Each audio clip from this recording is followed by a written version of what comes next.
Hello, hello, hello. How are you? You're fine. Yes? Motoka. Hey.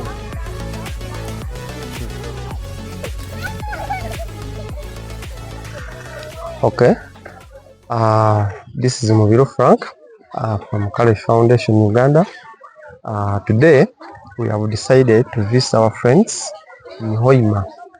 The place, she will tell us the name of this place, and also she will tell us the name of the school.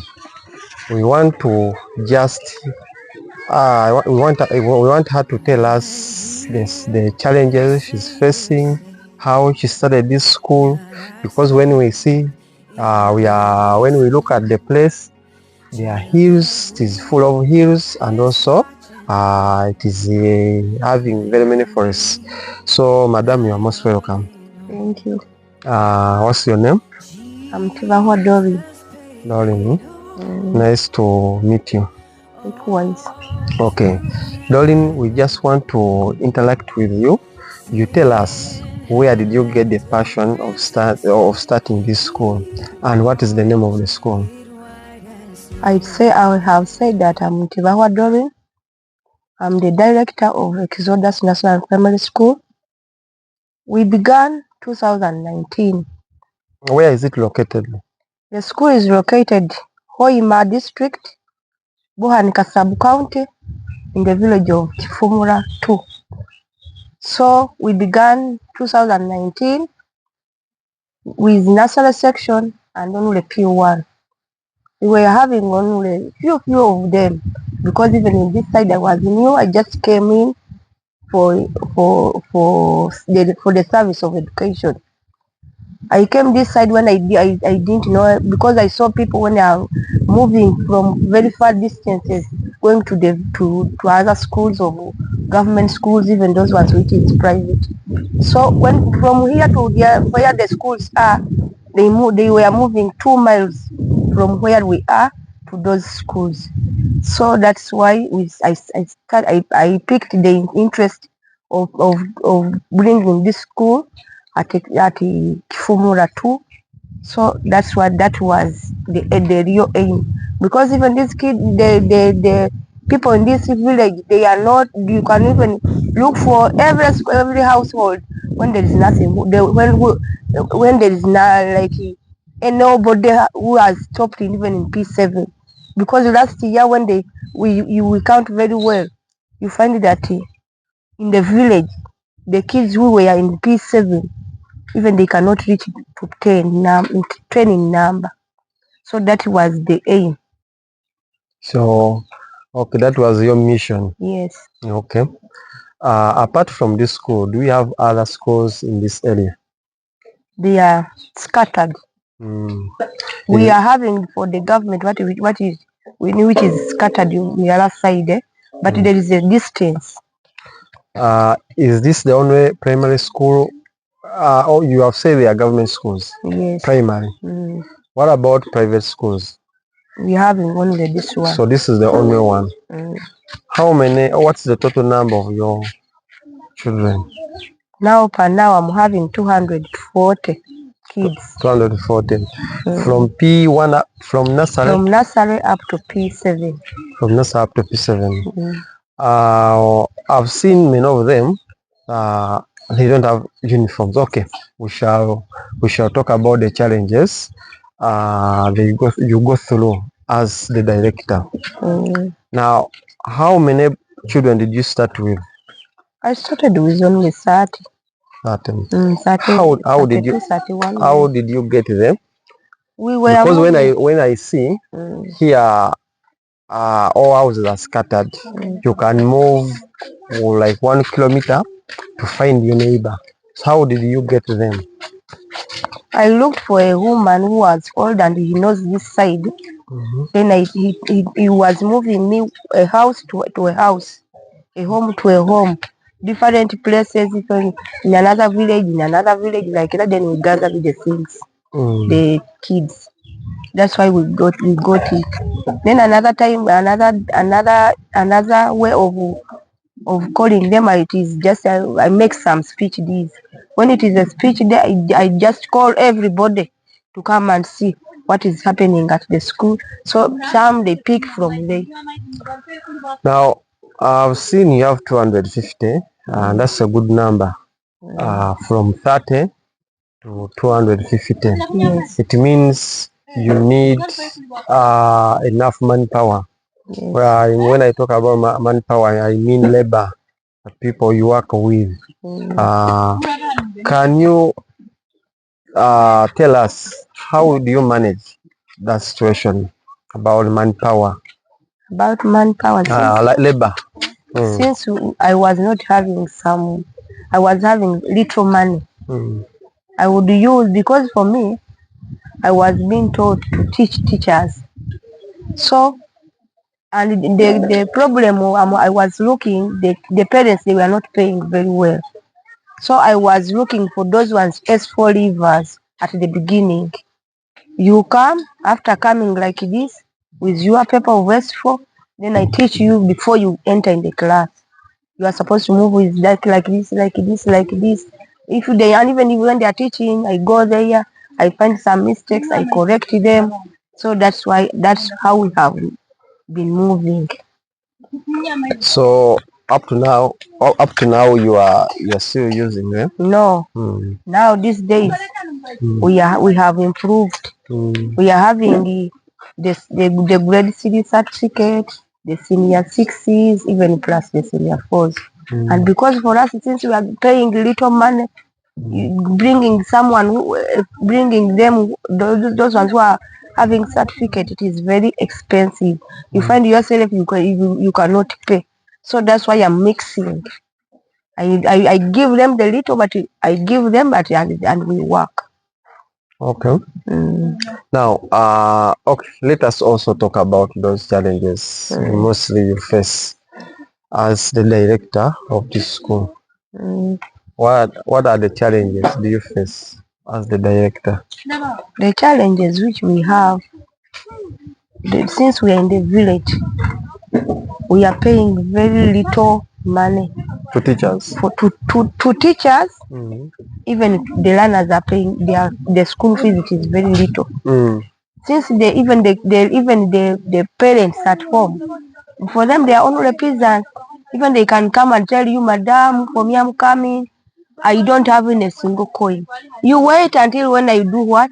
I harvest my tobacco. And the teachers, for them, they need their money per month. So that is another challenge.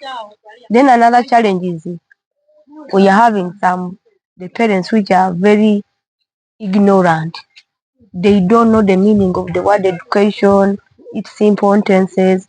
Now, if you send a kid, you go, you bring the small money, you sit down. Now there's nothing. You sit down. The good thing you have got you can read the sign first. Now there is no problem. You sit. Now for you are over. There are very many people in the village. When I ask them, oh, what is the other one? That one, I did not have even money. But the good thing, he knows how to read the posters. He will use that one. So that is another challenge. Then another challenge is others, they have bad attitude towards education. So that is another problem, another challenge which we are facing. It is now, for example, today we are in the sunny weather. Kids, they need a lot of water, and here where we are, we don't even have a tap or a borehole. We just move a distance to bring the water, so it hinders the learning of the learners. Another challenge we are having of structures. Since we are just making things slowly by slowly, now we have the permanent, the structure is not permanent, and anytime may fall, and there is some the dust inside, because the thing if the things are some like that, it is the semi permanent. Obviously there is dust. Can easily go down. Yes. So we are having that challenge of dusty the buildings. So we are having that challenge. Another challenge which we are having is lacking of those people who are having the qualification in the village, because since we are having those people which are having the qualifications, we would have got them when they come from nearby, then you teach, then they go back to their home places. But this time you hire someone from Aru, they come, you're supposed to hire for the house, you give them the food, everything. They come when they don't have even anything, because they know it is on you have to cater. So it becomes for us expensive.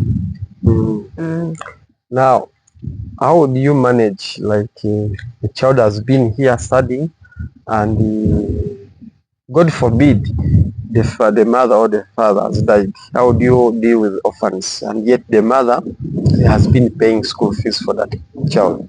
For that one, I always give them a bursary fully on my own. I just say now, since this one was like this, I just tell the clan members, you leave that child to study.